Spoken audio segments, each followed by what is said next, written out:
जय श्री कृष्ण। स्वागत है आप सबका हमारे YouTube चैनल पर। आज की कथा है रविवार व्रत कथा। प्राचीन समय में एक ब्राह्मण था। वह सूर्य भगवान का भक्त था।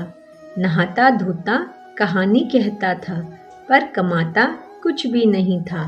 ब्राह्मण घर में रहता तो ब्राह्मणी बार बार कमाने के लिए परेशान करती। बाहर कहीं जाता तो अड़ोसी पड़ोसी भी उसे निकम्मा कहकर अपमानित करते। एक दिन वो नहा धोकर अपने पूजन की सामग्री लेकर जंगल चला गया। वहाँ एक सूखे पीपल के पेड़ के नीचे बैठकर पूजा करी और सूर्य भगवान की कथा पढ़ी। वहाँ पीपल के पास एक सूखा तालाब भी था। उसमें थोड़ा सा ही पानी था। उसी पानी से लोटा भरकर सूर्य भगवान को जल चढ़ाया। पूजा का जल बहकर पीपल और सूखे तालाब में भी चला गया। जल के जाते ही सूखा पीपल हरा भरा तथा सूखा तालाब साफ पानी से भर गया। उस जल में सूर्य भगवान दिखाई देने लगे और कहने लगे, ब्राह्मण मांग, तू क्या मांगता है? ब्राह्मण ने सुना तो वो घबरा गया। सोचने लगता है कि पीपल में कोई भूत रहता है। रोज जब वह पूजा करता है तभी आवाज आती है। सुन सुनकर वह चिंता के कारण दुबला होने लगा। ब्राह्मणी कभी कभी ब्राह्मण से मिलने जंगल आती थी। उसने ब्राह्मण से पूछा, आप दिन प्रतिदिन दुबले क्यों होते जा रहे हैं? तब ब्राह्मण ने सारा हाल बताया। तब ब्राह्मणी ने कहा कि आपके बाद ही आवाज आती है ना? मुझे तो लगता है कि सूर्य भगवान स्वयं आते हैं। इस बार जब आवाज आए तो तुम सब कुछ मांग लेना। ब्राह्मण ने बोला, कैसे मांगू? ज्यादा कुछ कहना होगा तो मैं भूल जाऊंगा। कोई ऐसी तरकीब बताओ जिससे कम शब्दों में ज्यादा सा मिल जाए। ब्राह्मणी ने कहा, तुम इस प्रकार कहना, नौखंडे महल के अंदर सोने के पालने में पड़ पोते को दास दासियों द्वारा खिलाते अपनी आंखों से देखूं। इस प्रकार लंबी उम्र, महल, बेटे पोते, पड़ पोते सब धन मिल जाएगा। क्योंकि जब धन होगा तभी तो सोने का पलना, दास दासियां होंगे और आंखें घुटने ठीक होंगे।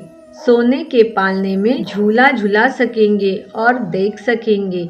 दूसरे दिन पूजा के बाद आवाज आई तो ब्राह्मण ने वैसा ही कहा जैसे ब्राह्मणी ने समझाया था। सूरज भगवान ने कहा, दिखने में तो भोला लगता है, पर एक ही बार में सब कुछ मांग लिया। सूर्य भगवान ने कहा, जा तेरी इच्छा पूरी होगी। ब्राह्मण जंगल से आया तो देखा कि उसकी टूटी हुई झोपड़ी की जगह एक नौखंडा महल खड़ा है। दास दासी आ जा रहे थे। ब्राह्मण ने उनसे कहा, यहाँ मेरी झोपड़ी और बूढ़ी ब्राह्मणी थी, कहाँ गई? उस समय महल की खिड़की से एक सुंदर औरत गहनों और कपड़ों से सजी हुई बाहर आई और बोली, आ जाओ, ये अपना ही घर है। सूर्य भगवान ने तुम्हारी मनोकामना पूर्ण कर दी। ब्राह्मण ने कहा, हम इतने धन का क्या करेंगे? ब्राह्मणी ने कहा, धन से क्या नहीं होता, दान पुण्य यज्ञ होम करेंगे। फिर ब्राह्मण ने वैसा ही किया। अब सब राजा की जगह ब्राह्मण का गुणगान करने लगे। राजा ने ये सब सुनकर ब्राह्मण को बुलाया और कहा, कल तक तो आपको खाने को भी नहीं मिलता था, आज ये धन कहाँ से आ गया? कहाँ से चोरी डाका डाला? ब्राह्मण ने कहा, ये सब तो सूर्य भगवान की कृपा है, और सारी कहानी बता दी। राजा ने कहा, मेरे पुत्र नहीं हैं तो मुझे क्या करना चाहिए? ब्राह्मण ने राजा को सूर्य भगवान की पूजा की विधि बताई।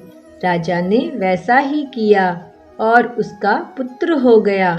सब लोग सूर्य भगवान की जय बोलने लगे। हे सूर्य भगवान, आपने जैसे ब्राह्मण और राजा की मनोकामना पूर्ण की, वैसी सबकी करना। कहानी कहने वाले की, कहानी सुनने वाले की, सभी की मनोकामनाएं पूरी करना। तो यह थी आज की रविवार व्रत कथा। उम्मीद करते हैं आपको आज की कथा अच्छी लगी होगी। तो इसी कथा के साथ वीडियो को लाइक और चैनल को सब्सक्राइब अवश्य करें। जय श्री कृष्णा, जय सूर्यदेव।